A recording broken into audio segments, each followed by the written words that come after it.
Good morning. Welcome to the WEX Wakeup for Friday, November 17th. I'm Christy Matino. Donald Trump took aim at those involved in his civil fraud trial after a gag order was temporarily lifted. The former president called out the, quote, ridiculous and unconstitutional gag order placed by Judge Arthur Engoron in his fraud trial after an appeals court stayed the order. In a post to his social media platform, Truth Social, Trump went after both Engoron and New York Attorney General Letitia James, who is prosecuting the fraud case against Trump's organization. And Trump did not hold back. In the post, he called James a, quote, worldwide disgrace, as is her illegal witch hunt against me.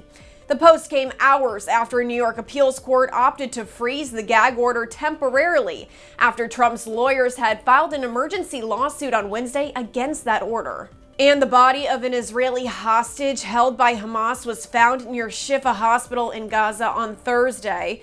Israeli Defense Forces recovered the body of Yehudit Weiss from a building near that hospital. It's still unclear how or when she died. The military equipment, including rifles, were found inside that building where they found her body. Weiss, who is a 65-year-old grandmother, was one of roughly 240 civilians who were taken hostage and brought back to Gaza during those October 7th terrorist attacks. U.S. leaders have said that Hamas uses Shifa Hospital to hide, which is a war crime. White House National Security Council spokesman John Kirby says the U.S. is unclear if any American hostages are being held there as well. We don't have any information to confirm that. We're still working very, very closely with the Israelis to get more information about where all the hostages are. And I think we have to assume that they're not all in one place. And Congressman George Santos will not run for re-election after the release of a report from the House Ethics Committee.